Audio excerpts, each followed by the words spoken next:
अल्हम्दुलिल्लाह वस्सलातु वस्सलाम रसूल अल करीम अम्मा बाद औज़ु बिल्लाहि मिनश शैतानिर रजीम बिस्मिल्लाहिर्रहमानिर्रहीम।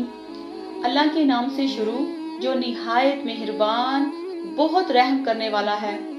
ए ईमान वालो, तुम मेरे और अपने दुश्मनों को दोस्त ना बनाओ। तुम इनकी तरफ दोस्ती का पैगाम भेजते हो, हालांकि वो हक सच्चे दीन के मुनकर हुए हैं जो तुम्हारे पास आया है। वो रसूल को और तुम्हें भी जलावतन करते हैं, इसलिए कि तुम अपने रब अल्लाह पर ईमान रखते हो। अगर तुम मेरे रास्ते में निकले हो जिहाद और मेरी रजा ढूंढने के लिए, तो कुफार को दोस्त ना बनाओ। तुम इनको दोस्ती का खुफिया पैगाम भेजते हो और मैं खूब जानता हूँ जो तुम छुपाते हो और जो जाहिर करते हो। और तुम में से जो कोई ऐसा करेगा तो यकीनन वो सीधी राह से भटक गया। अगर वो तुम्हें कहीं पाएं तो तुम्हारे दुश्मन हो जाएं और अपने हाथ और अपनी जुबानें तुम्हारी तरफ दराज करें बुराई की नीयत से, और वो चाहते हैं कि किसी तरह तुम भी दीन हक के मुनकर हो जाओ। तुम्हारे रिश्ते नाते क़यामत के दिन तुम्हें हरगिज नफा नहीं देंगे और ना तुम्हारी औलाद। वो तुम्हारे दरमियान फैसला करेगा और अल्लाह खूब देखने वाला है जो तुम अमल करते हो। यकीनन तुम्हारे लिए बेहतरीन नमूना है इब्राहीम और इन लोगों में जो इसके साथ थे, जब उन्होंने अपनी कौम से कहा था, बेशक हम तुमसे और इनसे बरी हैं जिनकी तुम इबादत करते हो सिवाय अल्लाह के।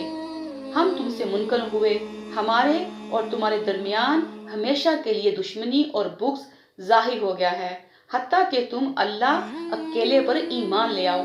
मगर इब्राहीम का अपने बाप से ये कहना कि मैं जरूर तेरे लिए बख्शिश मांगूंगा और मैं तेरे लिए अल्लाह की तरफ से किसी चीज का इख्तियार नहीं रखता।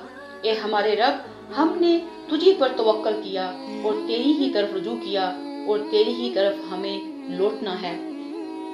ए हमारे रब, तू हमें इन लोगों के लिए फितना आजमाइश ना बना जिन्होंने कुफ्र किया, और हमें बख्श दे। ए हमारे रब, बेशक तू ही बड़ा जबरदस्त खूब हिकमत वाला है। भलाशुबा तुम्हारे लिए इनमें बेहतरीन नमूना है इस शख्स के लिए जो अल्लाह से मिलने और यौम आखिरत की उम्मीद रखता हो, और जो कोई हक से मुंह मोड़े तो बेशक अल्लाह ही बेपरवाह निहायत काबिल तारीफ है। उम्मीद है कि अल्लाह तुम्हारे और इन लोगों के दरमियान दोस्ती पैदा कर दे जिनसे तुम्हारी दुश्मनी है, और अल्लाह बहुत कुदरत वाला है और अल्लाह गफूर और रहीम है। अल्लाह तुम्हें इन लोगों की बाबत नहीं रोकता जो तुमसे दीन पर नहीं लड़े, और उन्होंने तुम्हें तुम्हारे घरों से नहीं निकाला कि तुम इनसे भलाई करो और इनसे इंसाफ करो। बेशक अल्लाह इंसाफ करने वालों को पसंद करता है।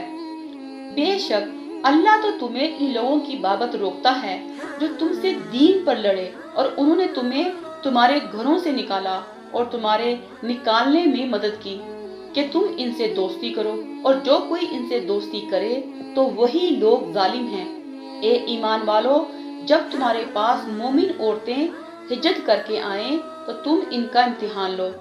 अल्लाह इनके ईमान को खूब जानता है। फिर अगर तुम उन्हें मोमिन जानो तो उन्हें कुफार की तरफ ना लौटाओ। ना वो औरतें इन कुफार के लिए हलाल हैं और ना वो काफर इन औरतों के लिए हलाल हैं, और तुम इन कुफार को दे दो जो महर उन्होंने खर्च किया, और तुम पर कोई गुनाह नहीं कि तुम इनसे निकाह कर लो जब तुम उन्हें इनके महर दे दो, और तुम काफर औरतों की असमतें कब्जे में न रखो और मांग लो जो महर तुमने खर्च किया, और चाहिए कि वो कुफार भी मांग लें जो महर उन्होंने खर्च किया। ये अल्लाह का हुक्म फैसला है, वो तुम्हारे दरमियान फैसला करता है, और अल्लाह खूब जानने वाला खूब हिकमत वाला है। और अगर तुम्हारी बीवियों में कोई तुमसे कुफार की तरफ चली जाए, फिर तुम कुफार से बदला लो, और गनीमत हाथ लगे तो जिनकी बीवियां चली गई उन्हें इस महर के बराबर दे दो जो उन्होंने खर्च किया, और तुम अल्लाह से डरो जिस पर तुम ईमान रखते हो। ए नबी, जब आप के पास मोमिन औरतें आईं और वो आपसे इन अमूर पर बैत करें कि अल्लाह के साथ किसी को शरीक नहीं ठहराएंगी, और ना चोरी करेंगी और ना जना करेंगी, और ना अपनी औलाद कत्ल करेंगी, और ना बहतान लगाएंगी जो अपने हाथों और पाँव के सामने घड़ लें, اور نہ نیک کام میں آپ کی نافرمانی کریں گی تو آپ ان سے بیعت لے لیں اور ان کے لیے اللہ سے مغفرت مانگے، بے شک اللہ غفور و رحیم ہے۔ اے ایمان والو، تم اس قوم سے دوستی نہ کرو جن پر اللہ نے غضب نازل کیا، وہ آخرت سے مایوس ہو گئے ہیں، جیسے کفار قبروں والوں کے جی اٹھنے سے مایوس ہو گئے۔ آیت نمبر 4۔